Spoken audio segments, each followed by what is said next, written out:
Bismillahirrahmanirrahim. Assalamualaikum warahmatullahi wabarakatuh. Waalaikumsalam warahmatullahi wabarakatuh.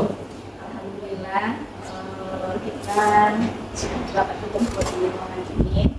Pertama kali marilah kita ucapkan banyak terima dan syukur atas kehadiran Allah Subhanahu wa Ta'ala, di mana atas ridhoannya juga kita dapat berkumpul di ruangan ini dalam kegiatan pembahasan pemahaman dan penerapan pengalaman budaya positif. Selanjutnya kita kirimkan juga salawat dan salam kepada Nabi Muhammad SAW, di mana telah mengantarkan kita dari zaman kebodohan, zaman belum berilmu pengetahuan, kepada zaman yang serba canggih, berilmu pengetahuan seperti ini. Sebelumnya saya berterima kasih kepada Ibu Kepala Sekolah serta Bapak Ibu yang sudah dapat hadir meluangkan waktu hadir dalam kegiatan presentasi saya pada hari ini. Saya juga memperkenalkan diri. Perkenalkan dulu diri saya, nama saya adalah Aniza. Mungkin Bapak Ibu semuanya sudah tahu dengan saya. Saya berdiri di sini dalam kegiatan pembahasan seperti yang sudah saya sampaikan tadi, pembahasan pemahaman dan penerapan pengalaman budaya positif. Nah, ini saya adalah calon guru penggerak angkatan 9 dari SMK Negeri Tarangan. Baiklah Bapak Ibu, tidak memperpanjang waktu atau mempercepat waktu, kita mulai saja presentasi kita. Yang pertama, konsep inti dari budaya positif. Konsep inti dari budaya positif ini adalah yang pertama terdiri dari perubahan paradigma belajar. Yang kedua disiplin positif, 3 nilai-nilai kebajikan, 4 kebutuhan dasar, 5 motivasi perilaku manusia, 6 posisi kontrol guru, 7 keyakinan kelas, dan yang terakhir adalah ketiga restitusi. Ini untuk beberapa konsep ini akan saya paparkan masing-masing konsepnya. Kita mulai dari yang pertama, yaitu pembelajaran dengan paradigma baru. Di sini saya yakin Bapak Ibu semuanya mungkin sudah tahu dan sudah mendapatkan pemahaman mengenai pembelajaran dengan paradigma baru ini. Nah, sedikit saya ulas, pembelajaran dengan paradigma baru ini merupakan pembelajaran yang dirancang berdasarkan prinsip pembelajaran berdiferensiasi, sehingga para peserta didik belajar sesuai kebutuhannya berdasarkan tahap perkembangan sesuai dengan teori psikologi modern untuk mewujudkan profil pelajar Pancasila. Bapak Ibu semua yang hadir di sini, kita yakin di dalam kurikulum Merdeka ini yang menjadi acuan kita adalah murid. Murid di sini kita pedomani dalam profil pelajar Pancasila. Lanjut. Miskonsepsi tentang teori kontrol. Miskonsepsi berarti ada kesalahan konsep yang mungkin selama ini secara tidak sengaja atau tidak kita sadari pernah kita lakukan di dalam kita mengajar atau di dalam kita berinteraksi dengan murid kita sendiri. Di sini yang pertama ilustrasi guru mengontrol murid. Mungkin saya pribadi juga secara tidak sengaja juga pernah melakukan hal tersebut, sering mengontrol diri murid di dalam kelas, terutama di dalam kelas kelompok kecilnya. Nah, sering kita melakukan apa ya istilahnya, membuat anak ini bisa kita kuasai. Nah, tujuan kita memang baik, yaitu supaya peserta didik kita ini atau anak ini bisa kita arahkan kepada arah yang lebih baik, kepada tujuan yang lebih baik. Namun di sini mungkin ada kesalahan yang bisa ya secara tidak langsung kita lakukan. Kenapa? Kita membuat pribadi dari peserta didik ini menjadi tidak bebas. Nah, mereka mungkin ikut juga, tapi tidak sesuai dengan pribadinya, tidak sesuai dengan karakter yang dimiliki. itu yang pertama miskonsepsi yang mungkin pernah kita sebut. Yang kedua, ilustrasi bahwa kritik dan membuat rasa bersalah mampu menguatkan karakter. Pernah tidak Bapak Ibu di sini berpikir bahwa kita melakukan hal tersebut membuat peserta didik kita ini merasa bersalah? Pernah. Nah, ya, tujuan kita mungkin sama. Tujuan kita menyadarkan peserta didik kita ini, murid kita ini, bahwa kesalahan yang dilakukan itu bisa berubah untuk yang akan datang. Begitu kan Ibu? Ya. Ternyata konsep yang kita pahami ini tidak benar. Tidak benar, karena dengan membuat peserta didik kita merasa bersalah, mentalnya akan melemah. Nah, mereka menjadi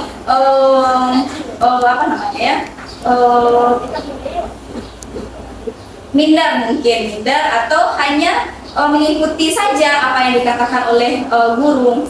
Nah, tapi padahal di dalam hatinya, ngapain saya seperti itu kan pribadi saya. Tapi ya sudahlah, karena ini saya adalah sebagai seorang murid, mungkin saya ikuti saja. Nah, artinya di sini bukan sesuai dengan pribadinya, karakternya. Nah, di sini kita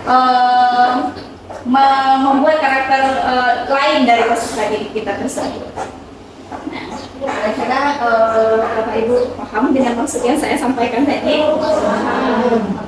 Lanjut yang ilustrasi yang ketiga, ilustrasi bahwa semua penguatan positif, efektif dan bermanfaat. Pada ilustrasi ini juga lebih kurang sama dengan setiap dua tadi.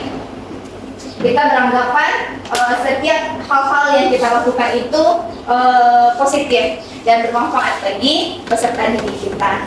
Kita kurang melakukan pembatasan, memberi kebebasan kepada peserta didik kita untuk lebih berekspresif sesuai dengan kreativitas yang mereka miliki. Jadi yang keempat, ilustrasi bahwa orang dewasa berhak memaksa. Akan Bapak Ibu mendengar istilah senior selalu benar? Saya yakin Bapak Ibu pernah dan sering melakukan pernah berada di situasi tersebut. Saya sendiri juga sering berada di situasi ini. Nah, ternyata kita lakukan juga kepada peserta didik kita, entah itu dengan tujuan pembalasan dendam atau dengan secara tidak langsung dengan cara yang lain. Nah, dengan begitu itu tidak benar. Itu tidak benar kita lakukan. Nah, dengan di sini menjadi lebih mengecilkan murid kita di sini. Mereka menjadi lebih tertekan, mentalnya lemah. Artinya ujung-ujungnya apa? Mereka tidak bebas berekspresi. Dia tidak kreatif, menjadi tidak kritis dengan situasi-situasi yang dihadapi. Itu yang bisa saya sampaikan mengenai miskonsepsi. Selanjutnya, mengubah paradigma stimulus respon ke pendekatan teori kontrol. Nah, di sini ada stimulus respon, ada teori kontrol. Nah, Bapak Ibu bisa melihat ada dua kelompok yang dipisahkan. Yang pertama, realistis kebutuhan kita sama. Nah, di sini menurut Bapak Ibu, benar atau tidak kita melakukan stimulus ini kepada peserta didik kita atau dengan sesama kita? Ya, karena kita berasal dari karakter atau latar belakang yang berbeda. Iya, nah kita harus yakin dulu setiap peserta, jangankan peserta didik, kita saja setiap kepala, setiap pribadi mungkin punya pemikiran yang berbeda-beda. Nah, teori kontrolnya, setiap orang memiliki gambaran yang berbeda. Nah, di sini semua mungkin kita meyakini mungkin Bapak Ibu ini sama juga memiliki pemikiran dengan saya. Ternyata tidak. Nah, setiap kita ini punya gambaran yang berbeda-beda. Yang ketiga, kita mencoba mengubah orang agar berpandangan sama dengan kita. Nah, tidak Bapak Ibu. Nah, contohnya di dalam kegiatan diskusi, kita mencoba mengubah pandangan menyangka pemikiran orang itu sama dengan diri kita, sama juga dengan yang nomor 2 tadi. Nah di sini ternyata tidak benar. Kita berusaha, yang harusnya kita lakukan itu adalah kita berusaha memahami pandangan orang lain tentang dirinya, tentang pemikiran mereka masing-masing. Kemudian yang keempat, perilaku buruk dilihat sebagai suatu kesalahan. Nah, ini sering sekali mungkin kita lakukan kepada murid-murid kita ya Bapak Ibu. Kita setiap murid melakukan kesalahan, kita sudah langsung menjudge mereka itu nakal atau usil mungkin. Nah, ternyata itu tidak benar. Setiap mereka berperilaku itu punya alasannya, punya tujuan mereka masing-masing. Nah, sebaiknya kita ketahui dulu, kita tanya dulu mengapa mereka melakukan hal tersebut, kenapa kesalahan tersebut bisa terjadi. Nah, dengan menggali pertanyaan, memberikan pertanyaan-pertanyaan tersebut, mungkin kita bisa melakukan pendekatan kepada murid-murid kita. Nah, mungkin nanti itu ada nanti di dalam segitiga restitusi. Selanjutnya bisa kita bahas pada materi tersebut. Nah lanjut, orang lain bisa mengontrol saya. Nah kita pernah memahami orang lain itu bisa mengontrol saya. Nah padahal hanya kita sendiri yang bisa mengontrol diri kita sendiri. Nah, jangan mudah dipengaruhi oleh orang lain. Nah, begitu juga yang kita tanamkan kepada peserta didik kita. Karena mudah dia bisa dikuasai oleh orang lain, termasuk kita gurunya. Kemudian yang selanjutnya, saya bisa mengontrol orang lain. Yang seharusnya yang dilakukan adalah Anda tidak bisa mengontrol orang lain. Pemahaman kita di sini, kita tidak bisa mengontrol orang lain. Nah, kecuali orang tersebut mau kita beri nasihat atau masukan atau arahan. Nah, kemudian yang selanjutnya, pemaksaan ada pada saat bujukan gagal. Kan tidak Bapak Ibu melakukan hal tersebut kepada peserta didik kita. Di saat kita membujuk ternyata tidak berhasil, nah, ujung-ujungnya agak sedikit tegas. Mungkin tujuannya baik, kita ingin membuka pemahaman anak tersebut dengan kesalahannya. Tapi dengan pemaksaan itu adalah sesuatu yang tidak baik, tidak benar. Bagaimana yang seharusnya kita berkolaborasi dan konsensus menciptakan pilihan-pilihan baru kepada peserta didik kita. Berkolaborasi, melakukan pendekatan secara personal, melakukan pemantik, melakukan pertanyaan-pertanyaan kenapa mereka melakukan kesalahan, itu sudah merupakan suatu kolaborasi yang bisa kita lakukan antara guru dengan murid. Dan yang terakhir adalah model pikir menang kalah. Ini bukan perlombaan Bapak Ibu. Kita dengan siswa itu bukan suatu ajang pertandingan, bukan. Kalau sudah pertandingan mungkin ada kalahnya. Di sini kita tujuannya adalah menuntut murid. Jadi modal pikir kita itu adalah menang-menang. Peserta didik senang, peserta didik merasa dihargai, dan mereka bebas mengeluarkan pendapatnya, dan kita juga bisa memiliki tujuan yang bisa mengarahkan atau menuntun dan memimpin peserta didik kita ke arah yang lebih baik. Bagaimana Bapak Ibu, untuk mengubah paradigma stimulus respon pendekatan teori kontrol ini bisa diterima materinya? Boleh dilanjutkan Bapak. Selanjutnya, disiplin positif. Nah,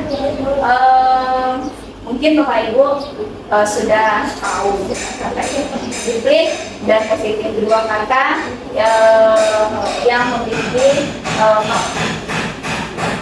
sebelum saya membacakan ulasan yang ada di slide saya ini, ada Bapak Ibu yang bisa menjabarkan atau mengetahui apa itu disiplin positif.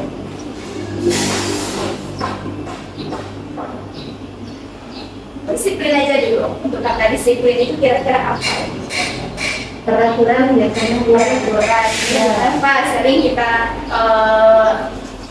kita berpikir kalau disiplin itu ujung-ujungnya ke peraturan, sebab peraturan. Nah, peraturan dengan tujuan positif yang dibikinnya beberapa. Nah, bagaimana ya sebenarnya? Disiplin berasal dari kata disiplin. Nah, ini yang artinya adalah belajar. Disiplin mengacu pada disiplin diri yang memiliki tanggung jawab terhadap apa yang dilakukannya berdasarkan nilai-nilai yang diyakini. Nah, kemudian bagaimana dengan disiplin positif?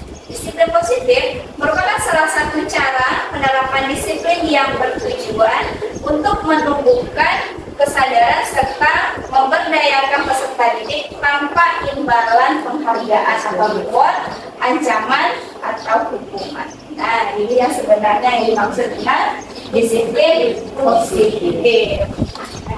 Bagaimana Bapak Ibu pernah melakukan disiplin positif di dalam kelasnya? Nah, alhamdulillah, karena mungkin sudah berapa tahun kita berinteraksi dengan peserta didik kita. Walaupun mungkin secara tidak langsung kita memahami itu sebenarnya disiplin positif, ternyata kita sudah melakukan progres di kelas kita. Sebagai pendidik, tujuan kita adalah menciptakan peserta didik yang memiliki disiplin diri, sehingga mereka berperilaku mengacu kepada nilai-nilai kebajikan universal dan memiliki motivasi intrinsik dalam perubahan perilaku ke arah yang lebih baik. Bapak Ibu, inilah tujuan dari disiplin positif itu. Memang tujuan kita adalah menanamkan nilai-nilai kebajikan dan peserta didik kita ini memang memiliki motivasi intrinsik dari diri mereka sendiri. Jangan motivasi ekstrinsik. Memang dari dalam dirinya, keyakinan yang mereka yakini memang betul-betul bisa mengarahkan dirinya itu ke arah yang lebih baik. Nah, bagaimana Bapak Ibu untuk disiplin positif? Kita lanjutkan? Boleh, lanjut Pak Arya. Nah, bagaimana dengan nilai-nilai kebajikan yang dimaksudkan di dalam disiplin positif tadi? Nilai-nilai yang disepakati bersama lepas dari suku bangsa, agama, bahasa, maupun latar belakang. Apa saja contoh-contoh nilai kebajikan di dalam organisasi atau institusi? Yang pertama ada dalam profil pelajar Pancasila. Nah, ini sudah tidak asing lagi apa saja dimensi yang terdapat di dalam profil pelajar Pancasila. Di antaranya adalah beriman dan bertakwa kepada Tuhan Yang Maha Esa, berakhlak mulia, berkebinekaan global, gotong royong, mandiri, kreatif, dan bernalar kritis. Memang kurikulum merdeka ini memang saya sendiri sangat mengakui sekali. Memang ini adalah kurikulum yang berpihak pada anak atau peserta didik. Sehingga tujuan kita adalah memang betul-betul kepada fokus kita kepada peserta didik. Dalam pembelajaran itu seperti itu. Kita bukan lagi objek yang dia lihat, objek yang diamati, objek yang dia perhatikan selalu. Tidak seperti itu. Bahkan kebalikannya, mereka lah yang akan menjadi objek kita. Mereka bebas mencari informasi materi pelajaran dari mana saja. Nah, melalui baik itu dengan kolaborasi dengan sesama mereka, diskusi, ataupun dengan cara lain. Kemudian yang kedua ada Ibu Primary Years Program atau PYP. Nah, di dalam Ibu Primary Years ini ada toleransi, rasa hormat, integritas, mandiri, menghargai, antusias, empati, keingintahuan, kreativitas, kerjasama, percaya diri, dan komitmen. Inilah elemen-elemen yang bisa kita ambil dari Ibu Primary Years ini. Mungkin Bapak Ibu baru mengetahui istilah ini. Nah, di sini di dalam Ibu Primary Years ini itulah elemen-elemen yang ada di dalam yang bisa kita implementasikan kepada sekolah atau peserta kita. Selanjutnya ada keterampilan hidup atau life skill. Nah, karena kita di sini adalah sekolah SMK, sekolah kejuruan, keterampilan ini atau life skill ini adalah tujuan kita. Mereka bisa kita menjadikan lulusan yang memiliki skill di dalam jurusan atau bidang mereka masing-masing. Nah, di sini apa saja keterampilan hidup atau life skill yang tercakup dapat dipercaya, lurus hati, pendengar yang aktif, tidak merendahkan orang, tidak merendahkan orang lain, dan memberikan yang terbaik dari diri mereka sendiri. Bapak Ibu, ada yang mau menanggapi dari nilai-nilai kebajikan yang akan kita implementasikan atau yang kita berikan keyakinan kepada peserta didik kita? Ada? Oke, kita lanjutkan. Kemudian kebutuhan dasar manusia. Nah, kebutuhan dasar manusia ini, kita manusia? Ya. Nah, kita punya kebutuhan masing-masing. Begitu juga dengan peserta didik kita, dia juga punya kebutuhan mereka masing-masing. Nah, kebutuhan dasar manusia adalah segala sesuatu yang kita inginkan, adalah segala sesuatu yang kita lakukan untuk mendapatkan apa yang kita inginkan. Seluruh tindakan yang kita lakukan memiliki tujuan tertentu, dan semua usaha terbaik yang kita lakukan adalah dalam rangka agar kebutuhan dasar ini kita terpenuhi dengan baik. Apa-apa saja kebutuhan dasar dari manusia. Nah, di sini di dalam teorinya ada 5 kebutuhan dasar manusia. Yang pertama, bertahan hidup. Yang kedua, kasih sayang dan rasa diterima di dalam situasi atau lingkungan. Kemudian yang ketiga, kekuasaan. Keempat, kebebasan. Dan yang kelima adalah kesenangan. Apa-apa saja yang termasuk ke dalam 5 kebutuhan dasar masing-masing ini. Yang pertama, kita ulas yang pertama dulu, bertahan hidup. Bapak Ibu duduk di sini dengan tujuan tertentu tidak? Ya. Untuk bertahan hidup, bertahan dengan tujuan kita bisa melakukan sesuatu yang baik lagi di masa yang akan datang. Nah, kalau di sini bertahan hidup yang maksudnya di sini lebih ke psikis kita, bukan fisik kita, sebaliknya ke fisik kita. Apa contohnya? Makanan, pakaian, kita bekerja, dapat uang, bisa beli pakaian, bisa beli makanan. Itu tujuannya untuk bertahan, tempat tinggal, keamanan, dan kesehatan. Jadi lebih ke fisik kita. Untuk kasih sayang, penguasaan, kebebasan, dan kesenangan, ini lebih ke psikologis dan psikis kita. Bagaimana dengan kasih sayang dan rasa diterima? Contohnya seperti rasa diterima, dipedulikan, berbagi kerjasama, menjadi bagian dalam kelompok. Nah, kalau kita lihat kepada peserta didik kita, sering kita mendapati di saat berdiskusi, ada peserta didik kita yang diam saja, tidak aktif. Nah, kita tidak tertentu merasakan atau melihat situasi seperti ini. Sering sekali, ya. Mungkin selama ini kita tidak peduli, mungkin kalau bisa mengatakan ternyata karena ini mungkin memang biasanya tidak aktif, mereka pendiam, mungkinnya tidak pernah penting. Nah, untuk yang selanjutnya mungkin kita bisa lakukan pendekatan secara tidak didengar. Kenapa diam saja? Apakah mungkin ada masalah mungkin sehingga membuat mereka di dalam kelas itu tidak aktif dan atau tidak fokus dengan pelajaran yang kita berikan. Nah, kemudian yang ketiga adalah penguasaan. Baik penguasaan, di sini gambarnya adalah penguasaan. Bisa kita kontrol dalam diri. Contohnya harga diri, keinginan untuk dianggap pemimpin, berprestasi, diakui, dan diberikan. Yang keempat adalah kebebasan. Bebas. Di sini simbolnya adalah empati. Kita sebut dulu bebas terbang kemana saja sesuai dengan yang keinginannya. Apa saja kriteria di sini? Mandiri, memiliki pilihan untuk pilihan, kemudian mencoba sesuatu hal baru, bebas melakukan hal-hal baru yang menurut mereka itu adalah sesuatu yang baik bagi mereka.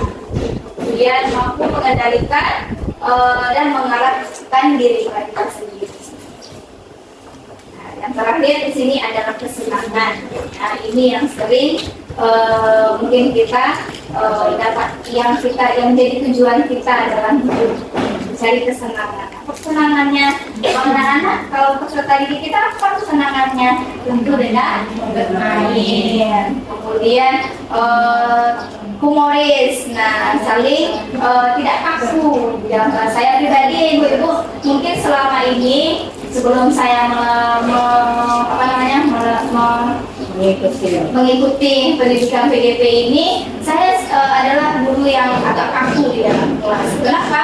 Saya tidak ingin dianggap sepele oleh peserta didik saya. Saya ingin terlihat berwibawa di depan anak-anak saya. Nah, ternyata itu mungkin membuat mereka kaku dengan diri saya sendiri. Nah, dengan mengikuti PGP ini, saya sedikit berubah. Nah, ternyata tidak benar saya berlaku seperti itu. Saya tidak di sela-sela pembelajaran saya juga harus humoris dengan mereka. Kemudian antusias dan tertawa, yang penting. Ayo kita tertawa dulu ibu. Ya sudah agak tegang ya. Apa perlu kita stretching dulu? Ya. Nah, boleh. Apa ya stretchingnya? Apakah ada ide dari ibu-ibu atau apa? Ada ide? Mereka nyanyi jangan berkuis. Hari ini ibu keluar saja. Ya, bernyanyi lah Bu Amiza. Rayakan berbahasa Indonesia kita berkuisi. Apa ya? Yang lebih seru lah yang interaktif lah itu. Kalau puisi saya aja sendiri nanti. Ya kalau interaktif. Tepuk tangan boleh? Boleh. Tepuk aja ya Bu, biar bergerak tangannya sedikit. Kita di sini ya. Atasnya sedikit. Kembali berdiri ke depan ini. Oke, tepuk 1, tepuk 2, tepuk 3, tepuk 4. Oke, terima kasih ibu-ibu. Boleh dilanjutkan Pak Ari? Nah, kita masuk ke motivasi perilaku manusia. Untuk motivasi perilaku manusia ada dua. Mungkin tadi secara tidak langsung saya juga sudah menjelaskan pada sebelumnya. Ada motivasi ekstrinsik, ada intrinsik. Ada yang motivasi yang datangnya dari luar, ada yang motivasi yang datangnya dari dalam. Kalau untuk motivasi ekstrinsik itu untuk menghindari yang sering kita temui pada peserta didik kita, untuk menghindari ketidaknyamanan atau hukuman. Nah, kita sering melakukan hal tersebut. Contohnya, di saat peserta didik kita melakukan sebuah kesalahan, kita memberi mereka sanksi dan mereka ikut dengan sanksi yang kita berikan. Tujuannya apa? Mungkin merasa di sini supaya mereka tidak masalah ini tidak berlanjut. Nah, oke, sampai okelah saya jalan aja hukumannya. Berarti setelah ini saya aman. Saya tidak ada masalah lagi.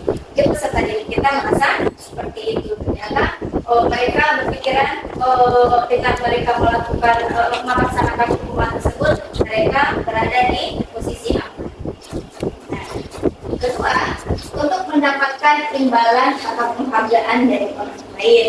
Nah, mungkin ini sering sekali dan banyak sekali peserta didik kita yang tujuannya itu melakukan sesuatu itu mengharapkan imbalan.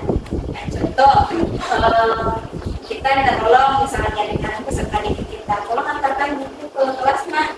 Katanya dia mau. Tujuannya bukan dengan niat yang baik, dengan ikhlas atau dengan dengan sikap yang baik, tapi tujuannya adalah apa?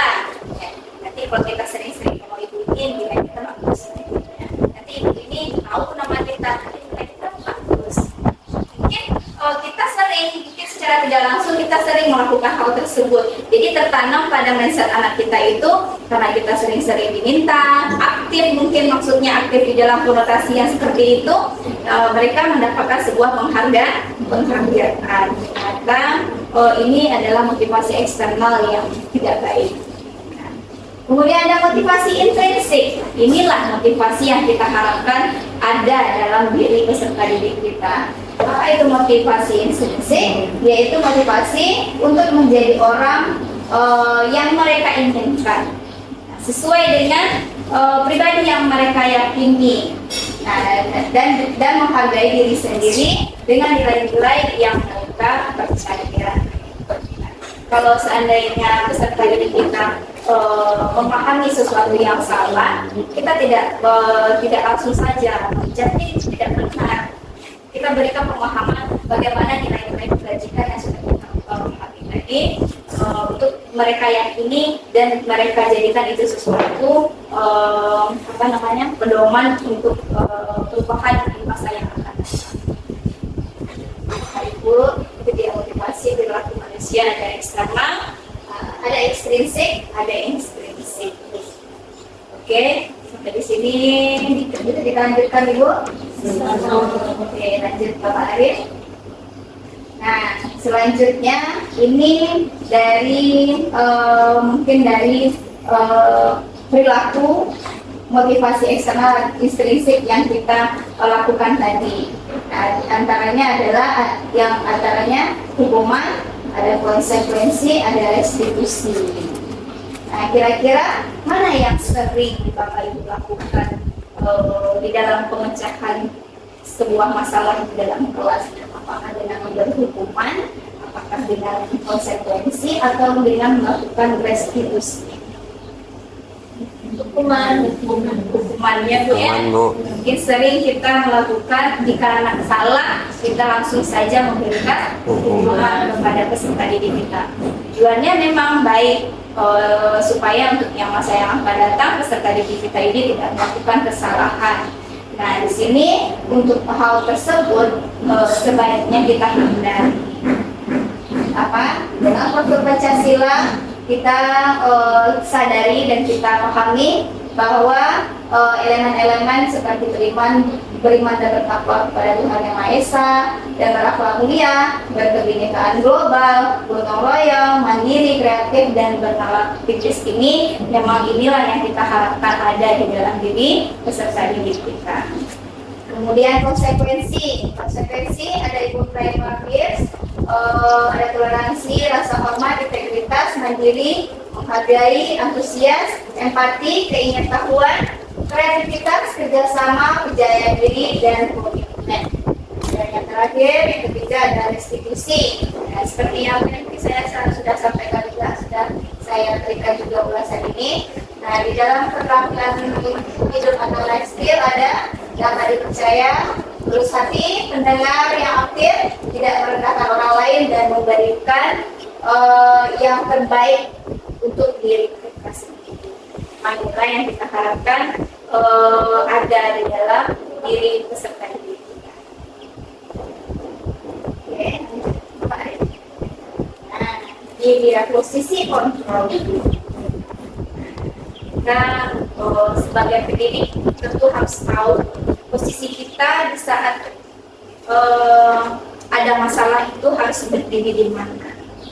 Di sini untuk posisi kontrol di dalam materi yang saya pelajari di dalam pendidikan guru penggerak ada penghukum, ada membuat salah, ada sebagai teman, ada sebagai pemantau, dan ada sebagai manajer. 5 posisi ini yang secara tidak langsung pernah kita lakukan di dalam sebuah masalah dengan peserta didik kita. Kira-kira Bapak Ibu ketika menghadapi anak yang dalam situasi tertentu atau sedang masalah, memposisikan dirinya di mana? Hukum dengan tujuan, dengan niat seperti yang saya sampaikan berulang kali tadi. Nah, hukum dengan tujuan agar suatu masa yang akan datang peserta didik mereka tadi tidak melakukan kesalahan lagi. Nah, ternyata itu tidak benar, Bapak Ibu. Nah, kemudian membuat rasa bersalah, kita juga sering melakukan hal tersebut. Ayolah anak, belajar dengan baik, kasihan orang tuanya di rumah udah susah-susah cari uang untuk kamu bisa belajar di sekolah ini. Ayolah, seperti itu. Nah, dengan memberikan perkataan atau kalimat-kalimat seperti itu, mungkin anak kita merasa menjadi lemah mental, nah, menjadi mereka lebih tidak mungkin di saat itu mereka menyadari hal tersebut, tapi tidak menjadikan sesuatu itu keyakinan yang lebih baik lagi di masa yang akan datang. Manfaatnya itu sementara, nah di saat itu saja. Tapi di luar dari kelas nanti, nah mereka balik lagi ke pribadi mereka masing-masing. Hanya sementara sifatnya. Kemudian yang ketiga, sebagai teman. Nah, sebagai teman ini juga harus hati-hati Bapak Ibu, jangan terlalu dekat. Saya bukan menyalahkan ya, karena kita kan ingin juga dekat dengan peserta didik, itu tidak ada salahnya. Tapi kita juga harus membatasi diri kita di sini.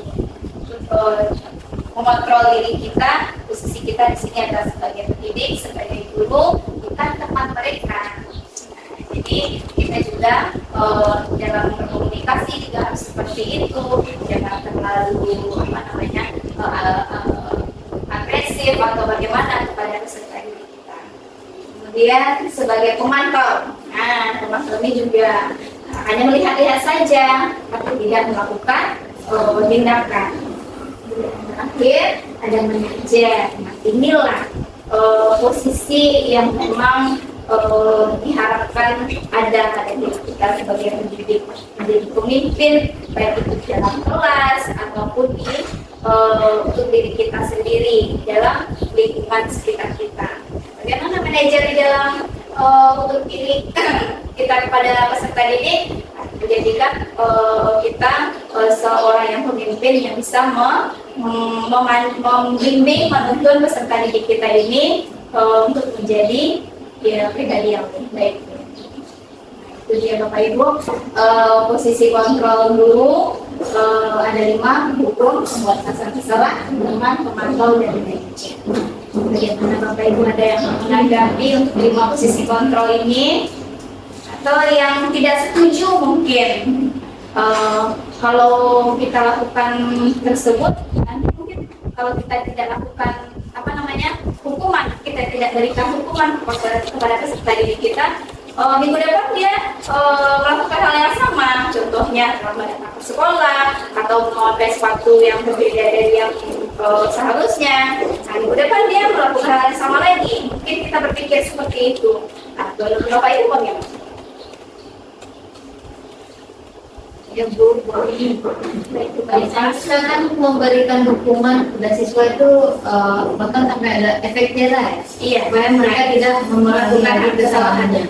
Kemudian kalau kita tidak boleh memberikan hukuman kepada mereka, jadi bagaimana triknya agar mereka bisa berubah? Ya. Iya, bagus sekali ini Pak. Terima sekali ini pertanyaannya Bu ya. Nah, bagaimana cara kita supaya kesalahan yang dilakukan oleh peserta didik kita ini tidak terjadi lagi di masa yang akan datang? Apa caranya?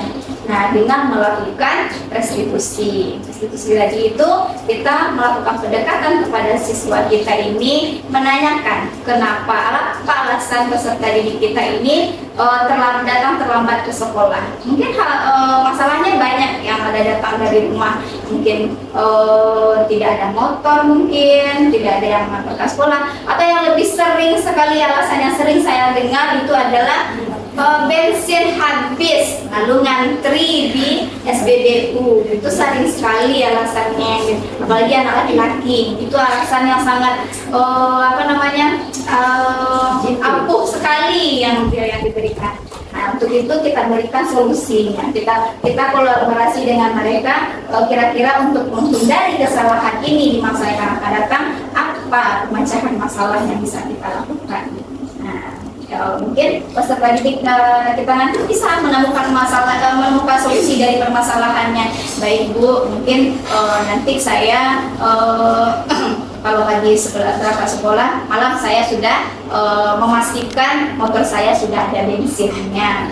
Nah, dengan melakukan pendekatan, berkomunikasi yang baik dengan peserta didik kita, mungkin itu akan dapat memiliki pemecahan masalah dari kesalahan yang dia miliki. Itu Nova. Nah, jadi kita tidak langsung saja terlambat datang sekolah, tidak bisa lagi kamu keliling lapangan lapangan sekolah ini 3 kali supaya besok kamu tidak datang lagi. Tidak harus sebenarnya seperti itu.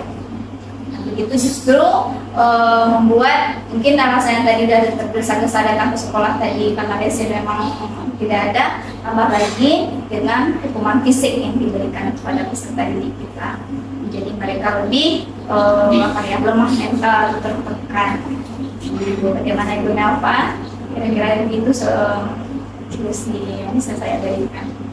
Ada lagi Bapak Ibu? Bapak Ibu? Mungkin ditambahkan bisa kita membiasakan siswa kita untuk disiplin positif ya Bu? Iya, betul sekali. Jadi siswa ini akan mengerjakan tanpa memikirkan hukumannya ataupun imbalan yang akan didapatkan oleh siswa tersebut. Iya, benar sekali. Bagus sekali. Terima kasih Ibu. Memang betul seperti itu. Dengan membudayakan budaya positif atau disiplin positif tadi, mereka sudah bisa meyakini keyakinan tadi.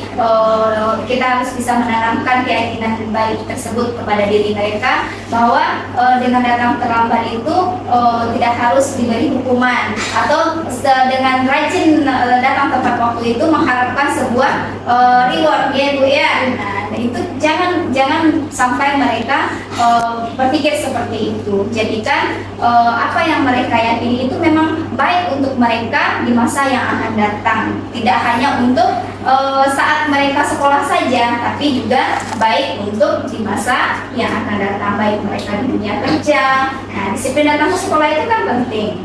Nah, tidak hanya berkaitan dengan peraturan sekolah, tapi juga dengan diri mereka sendiri. Terima kasih Ibu. Nah, lanjut kita ke slide berikutnya. Nah, ini adalah contoh penerapan 5 posisi kontrol. Contoh kasus 1, siswa tidak memakai atribut lengkap saat upacara bendera. Nah, ini ilustrasinya. Nah, yang kita lakukan adalah hormat pada bendera selama 1 jam. Nah, ini adalah bentuk penghukum. Nah, kemudian sebagai pembuat berdasar salah, kita melakukan kita mengajukan pertanyaan, berapa kali Bapak Ibu harus memberitahu kamu selalu saja mengecewakan Ibu atau Bapak, seperti itu. Nah, dengan mengajukan pertanyaan tersebut, itu arahnya adalah sebagai pembuat berdasar salah. Mungkin nanti posisi peserta didik kita itu tidak nyaman atau mereka menjadi merasa tertekan dengan pertanyaan yang kita ajukan tersebut. Lanjut kasus, ada lagi contoh kasusnya Pak Arif. Slide berikutnya. Slide berikutnya ada contoh lagi, belum satu lagi. Nah, ini ada contoh kasus lagi, siswa, ini masih tadi. Nah, ini posisinya sebagai manajer. Bagaimana yang seharusnya yang kita lakukan? Nah, ini adalah posisi manajer tadi, yaitu dengan mengajukan pertanyaan, apakah kamu tahu kesalahan apa yang kamu lakukan? Nah, kira-kira bagaimana kamu memperbaiki kesalahan kamu tersebut? Bagaimana solusinya? Bagaimana pemecahan masalahnya? Agar kesalahan ini tidak terjadi lagi di masa yang akan datang. Nah, dengan berkomunikasi dengan yang baik dengan peserta didik kita, mungkin mereka menjadi lebih meyakini bahwa kesalahan yang mereka lakukan itu memang betul-betul tidak baik dan itu harus diubah untuk di masa yang akan datang. Nah, ini posisi manajer inilah yang kita harapkan ada pada diri kita sebagai pendidik. Bapak Ibu, posisi kontrol apakah aku? Di sini saya kecewa sekali dengan kamu. Jadi ada lagi Pak Arif, kamu tidak pernah benar melakukan hal tersebut. Nah, kamu selalu seperti itu. Nah, sudah sering sekali ibu perhatikan kamu selalu seperti itu. Mungkin kata-kata itu sering kita lontarkan kepada peserta didik kita. Lebih Pak, apa rencanamu untuk menyelesaikan masalah ini? Nah, kalau untuk pertanyaan ini bagaimana? Ini manajer, ini manajer ya. Nah, kalau ini manajer, nah kira-kira berdiskusi ya betul ibu. Nah, kita berkomunikasi apa ya, berdiskusi dengan peserta didik kita. Nah, kira-kira untuk mengubah kesalahan ini agar tidak terjadi lagi di masa yang akan datang, apa kira-kira yang akan kita apa yang kira-kira yang bisa dia perbuat untuk memperbaiki kesalahan mereka tersebut.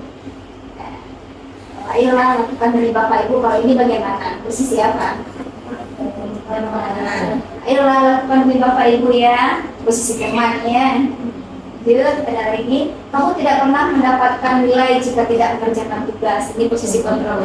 Ayo apa? Penghukum ya. Nah, kalau kamu tidak mengerjakan tugas, berarti kamu siap tidak mendapatkan tugas. Iya kan? Atau tidak naik kelas juga bisa. Ini adalah posisi penghukum. Lanjut, ada lagi kalimatnya. Ini keyakinan jelas. Nah, ini keyakinan yang jelas yang kita harus tanamkan kepada peserta didik kita. Mengapa keyakinan jelas? Mengapa bukan peraturan? Nah, adakah Bapak Ibu yang mau menanggapi kalimat di sini dulu? Kira-kira perbedaan antara keyakinan kelas dengan peraturan kelas itu apa?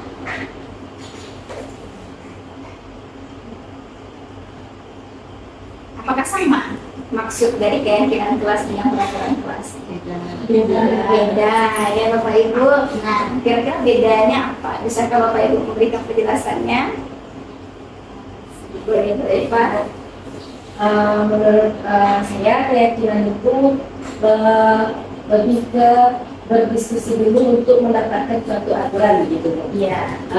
Jadi guru dan siswa membuat peraturan dengan berkolaborasi. Kalau peraturan itu hanya datangnya dari guru dan itu sifatnya tertulis langsung setelahnya dari guru saja, tidak meminta pendapat dari siswa tersebut.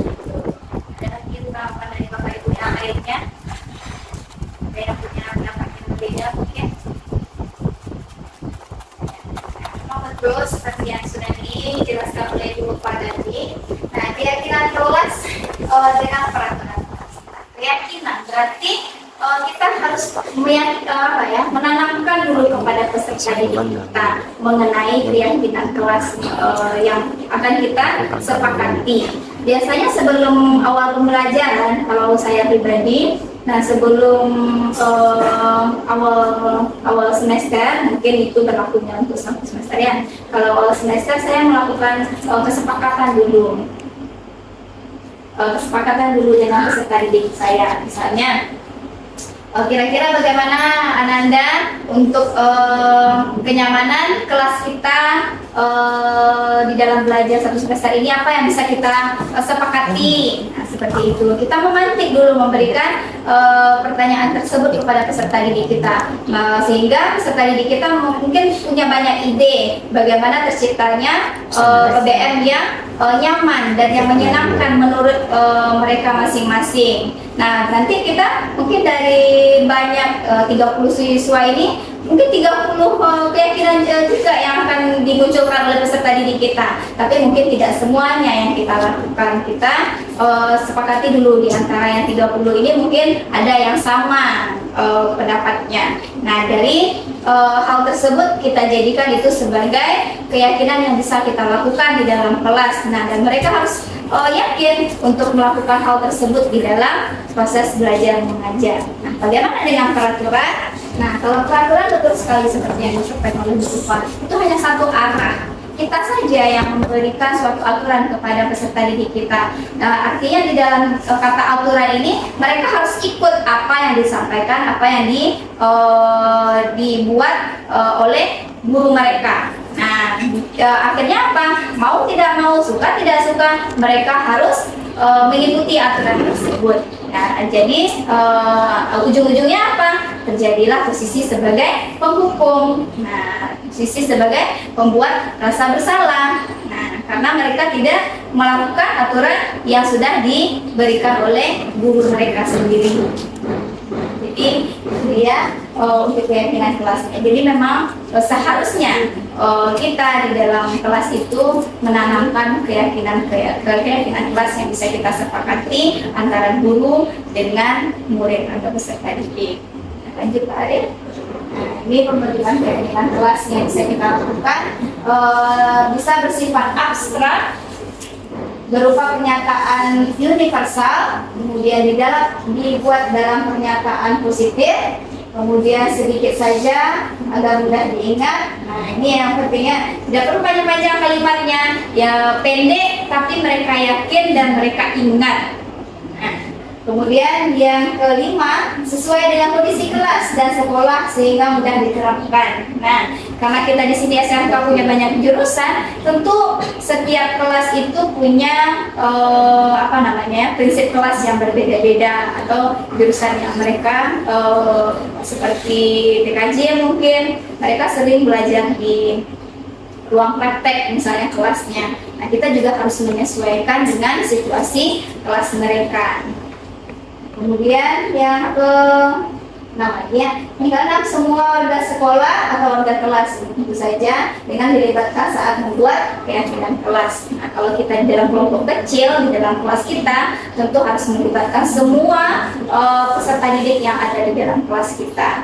Tujuannya apa? Tujuannya adalah agar di dalam pembelajaran saat kita melaksanakan PBM mereka sudah meyakini dan mereka kesepakatan yang kita buat itu mereka sudah harus mengetahui atau mereka yang harus yakin dengan keyakinan kelas yang kita sepakati bersama. Selanjutnya adalah strategi 3 restitusi. Nah, ini adalah pemecahan dari sebuah permasalahan yang seperti yang saya sudah sampaikan tadi. Nah, bagaimana cara kita untuk memecahkan sebuah masalah? Itu dengan melakukan segitiga restitusi. Apa saja itu segitiga restitusi? Nah, seperti dengan kata tersebut segitiga, jadi ada 3 hal yang harus kita lakukan di dalam pemecahan sebuah masalah. Yang pertama adalah menstabilkan identitasnya. Nah, contoh yang tadi aja yang peserta didik kita tadi datang terlambat ke sekolah. Nah, alasannya adalah bensinnya habis. Nah, antri bensin dulu di SPBU. Nah, kita harus tahu dulu kenapa perbuatan tersebut terjadi. Nah, kemudian apa benar seperti itu? Nah, alasannya. Kemudian menanyakan keyakinannya. Kemudian validasi tindakan yang salah dulu. Yang kedua, validasi tindakan yang salah. Nah, kita mungkin bisa saja boleh-boleh aja percaya dulu dengan alasan peserta didik kita. Nantilah kita berpikiran entah itu alasan dia saja atau benar-benar terjadi. Nah, kita anggap kita percaya dulu dengan alasan tersebut. Nah, kita gali lagi pertanyaannya. Nah, kenapa bisa seperti itu? Nah, kenapa kenapa kamu tidak tahu bensinnya habis sehingga membuat kamu datang terlambat ke sekolah. Nah, kemudian menanyakan keyakinannya apa, akibat dari kesalahan yang diperbuat ini, apa yang sudah dia langgar, apa yang sudah dia tidak yakini, yaitu tidak disiplin. Itu dia sedikit dari restitusi tadi. Proses dialog yang dijalankan oleh guru agar dapat menghasilkan murid yang mandiri dan bertanggung jawab. Memang inilah yang harus kita harapkan dari peserta didik kita. Mereka bertanggung jawab dan mandiri dengan diri mereka sendiri. Tidak harus segala sesuatu itu ditunjuk dulu, diberi nasihat dulu. Memang mereka sendiri menemukan solusi dari permasalahan mereka sendiri. Mari kita lanjutkan. Menstabilkan identitas. Nah, kita ulas dari menstabilkan identitas tadi seperti yang sudah saya contohkan tadi. Nah, berdasarkan prinsip membuat kesalahan adalah bagian dari proses pembelajaran. Nah, contoh-contoh kalimat yang mungkin sering kita lontarkan itu adalah yang bisa kita tanyakan kepada peserta didik kita, berbuat salah itu wajar, nggak apa-apa. Tapi kita kita bisa memberikan penjelasan di balik dari kalimat tersebut. Kemudian kedua, tidak ada manusia yang sempurna, itu juga punya kesalahan. Nah, dengan memposisikan kita seperti itu, mereka mungkin lebih terasa nyaman, mungkin lebih merasakan akan melepaskan apa yang membuat mereka merasa bersalah tadi, tertekan tadi. Kemudian ibu atau bapak juga pernah melakukan hal tersebut. Nah, ibu atau bapak tidak mau mencari siapa yang salah. Misalnya peserta didik kita kalau dia berkelahi, misalnya kita menemukan siapa yang salah, siapa yang benar. Nah, kita lanjutkan aja kalimat ini seperti ini. Tidak mencari siapa yang salah atau siapa yang benar. Ya, nah, kita di sini mencari solusinya. Apa pemecahan dari masalah yang kita hadapi saat ini? Ya, nah, setiap kamu itu berhak merasa begitu. Misalnya dia masih bertahan, saya bukan seperti itu tadi Bu, saya ini karena dia tadi saya menipu dia misalnya. Nah, kita tidak langsung itu tidak baik, nah itu tidak boleh dilakukan. Nah, kita tidak langsung memberikan kata-kata seperti itu. Kita sampaikan, itu bisa boleh saja terjadi. Mungkin kamu mempertahankan hak kamu tadi, mungkin kamu ingin tidak ingin disalahkan oleh teman kamu sendiri. Kemudian yang kedua, validasi tindakan. Tindakan yang bisa kita lakukan yang kedua selanjutnya kelanjutannya adalah validasi tindakan yang salah. Berdasarkan prinsip setiap perilaku berupaya memenuhi suatu kebutuhan tertentu. Bagaimana caranya? Dan bagaimana kalimat-kalimat yang bisa kita contohkan atau kita lakukan di dalam validasi tindakan yang salah? Kamu pasti punya alasan mengapa melakukan hal tersebut. Apa alasannya kamu melakukan hal tersebut seperti yang saya contohkan tadi, naik datang terlambat ternyata bensinnya habis tadi. Dan yang kedua, padahal kamu bisa melakukan hal yang buruk dari itu kan, seperti teman yang berkelahi tadi, untung saja kancing bajunya lepas, kalau dia seperti tinju bagaimana? Kamu bisa mungkin lebih melakukan yang lebih buruk lagi, ternyata kamu bisa mengontrol diri kamu bisa menahan emosi kamu. Dan yang ketiga ada lagi, kamu patut bangga karena berdasarkan prinsip setiap perilaku berupaya memenuhi suatu kebutuhan tertentu dalam melindungi sesuatu yang penting buat kamu. Ada lagi kalimatnya, kamu melakukannya karena mempertahankan sesuatu yang penting bagi kamu. Boleh-boleh saja kamu melakukan hal tersebut karena mungkin kamu ingin mempertahankan apa yang menurut kamu baik di saat itu. Tapi kamu sudah bagus sekali bisa menguasai diri, kontrol emosi. Kalau tidak tadi bagaimana? Mungkin sekarang kita sudah ada di puskesmas, mungkin sekarang kita ada di rumah sakit. Yang kemudian yang ketiga, sisi yang terakhir adalah menanyakan keyakinan dari diri mereka sendiri.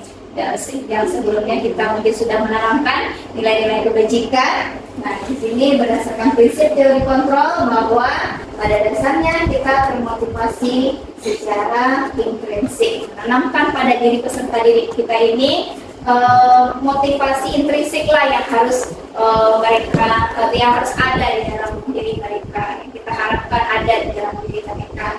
Nah, apa saja contoh kalimat yang bisa kita tanyakan? Apa keyakinan kelas kita? Nah, kemudian nilai-nilai apa yang telah kita sepakati sebelumnya? Nah, sebelum kita di awal pembelajaran kita sudah melakukan keyakinan kelas. Menurut kamu melakukan hal ini, keyakinan kelas apa yang sudah kamu lakukan? Kemudian ada lagi, seperti apa gambaran sebuah kelas yang ideal menurut kamu? Kira-kira kalau ibu tanya lagi, seperti apa kelas yang membuat kamu nyaman? Kita bisa saling berkomunikasi sehingga mungkin ada sesuatu keadaan kelas yang tidak sesuai dengan pribadinya, kita bisa ulas di sana, kita bisa ketahui di sana. Kemudian yang terakhir, kamu ingin menjadi orang seperti apa? Jika melakukan hal ini, kamu ingin menjadi seperti apa nantinya? Nah, apakah dengan melakukan hal ini baik jadi kamu atau tidak? Jadi itu dia segitiga restitusi, di mana yang pertama adalah menstabilkan identitas, yang kedua validasi tindakan yang salah, dan yang ketiga adalah menanyakan keyakinan bagi diri mereka sendiri.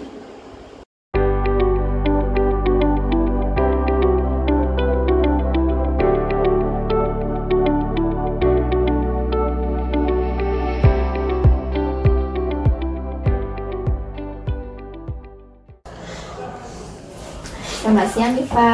Siang, Bu. Diva, tahu tidak kenapa Ibu panggil ke sini? Tahu, Bu. Kenapa? Karena sering terlambat. Karena sering terlambat ke sekolah ya. Karena memang Ibu perhatikan beberapa kali ini Diva sering datang terlambat. Coba Diva jawab jujur. Sudah berapa kali Diva datang terlambat ke sekolah?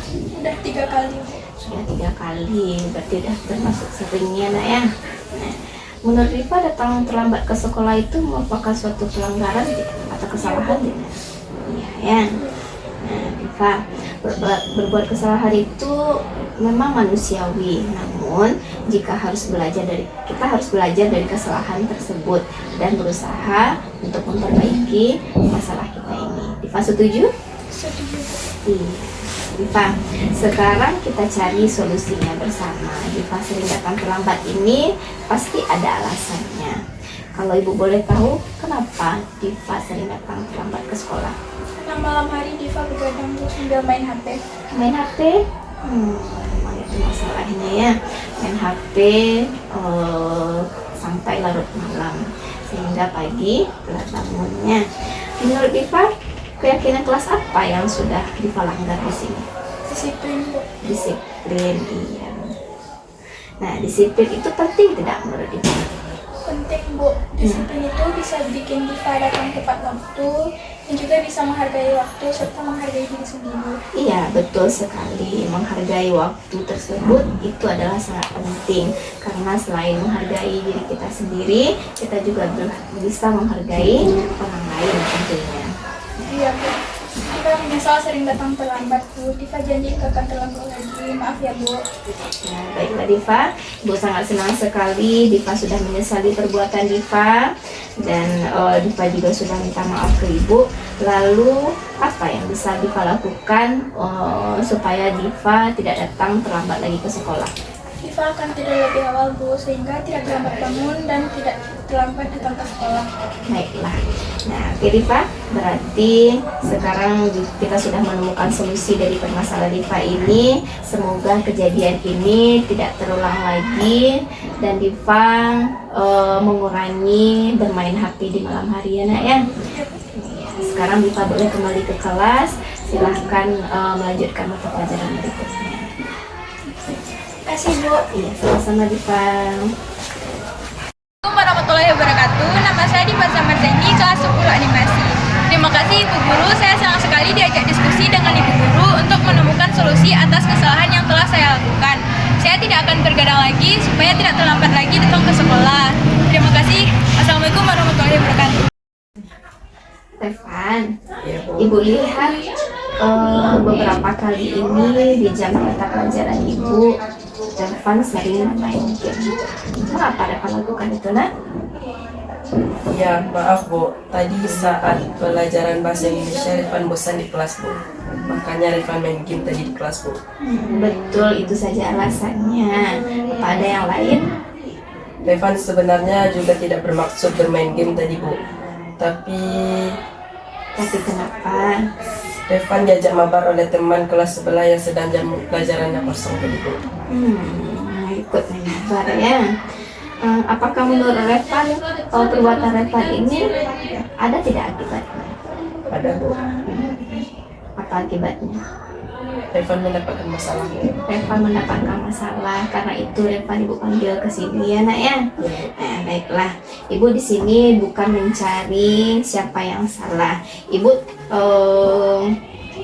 berusaha mencari penyelesaian bagi masalah Revan di sini. Kita berpikir bersama tentang apa yang bisa kita lakukan agar permasalahan ini mendapatkan solusi.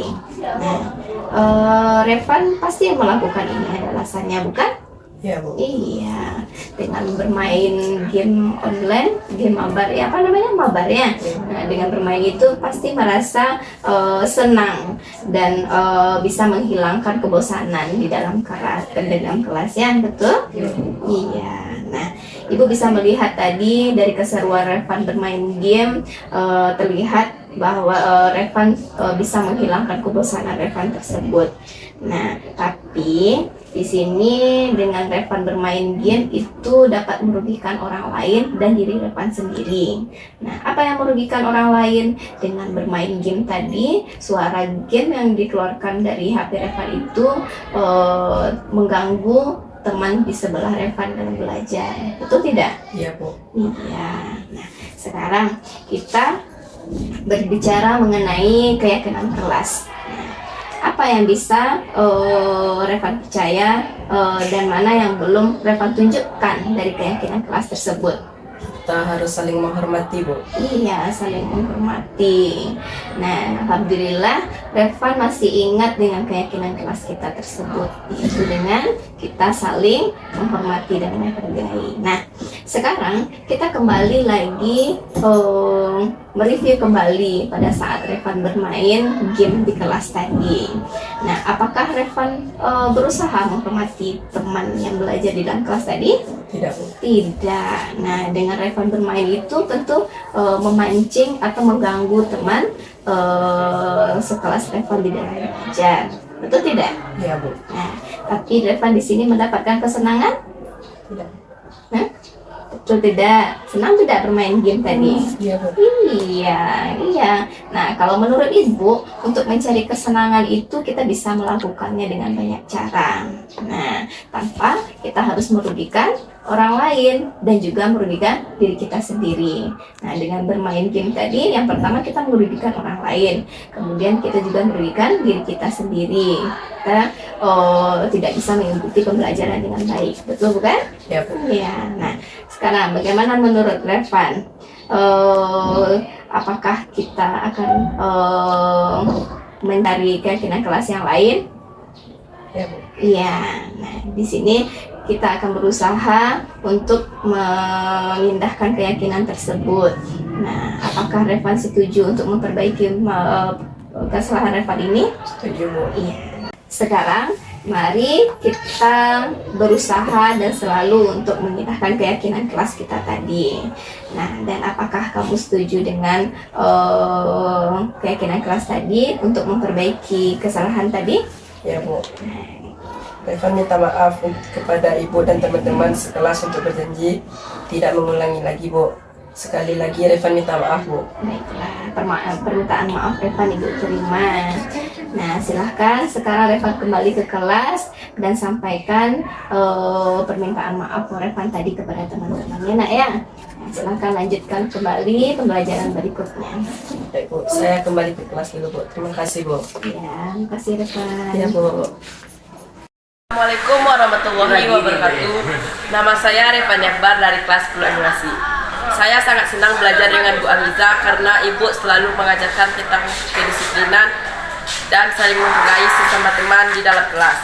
Assalamualaikum warahmatullahi wabarakatuh. Bagaimana Bapak Ibu? Kita speaking lagi. Boleh lah ya, untuk meregangkan suasana. Tepuk aja boleh ya, Bu? Oke. Tepuk 1, tepuk 2, tepuk 3. 1, 2, 3.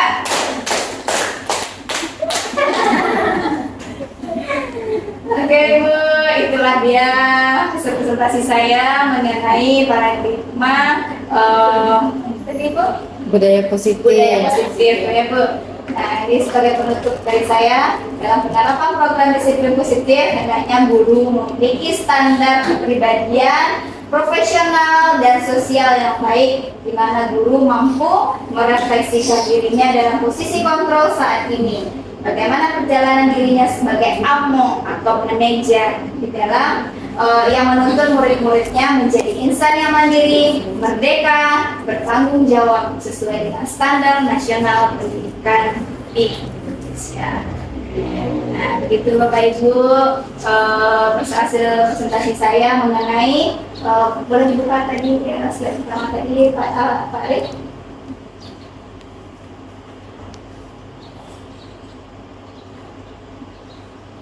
Nah, ini ya. Presentasi saya mengenai penugasan pemahaman dan penerapan pengalaman budaya positif. Saya sangat berharap sekali mudah-mudahan dengan ulasan yang saya berikan ini Bapak Ibu bisa juga mengimplementasikannya di dalam baik di dalam kelompok kecil, di dalam kelasnya ataupun di lingkungan sekolah kita. Bapak Ibu, mari sama-sama kita budayakan hal positif demi terciptanya pendidikan yang positif juga, kemudian perbuatan-perbuatan positif juga dari diri kita dan diri peserta didik kita. Terima kasih sekali lagi kehadirannya Bapak Ibu yang sudah meluangkan waktunya di sela-sela kesibukannya. Mungkin sekarang sudah jam istirahat juga. Saya tutup kegiatan ini dengan mengucapkan Assalamualaikum warahmatullahi wabarakatuh. Waalaikumsalam warahmatullahi wabarakatuh.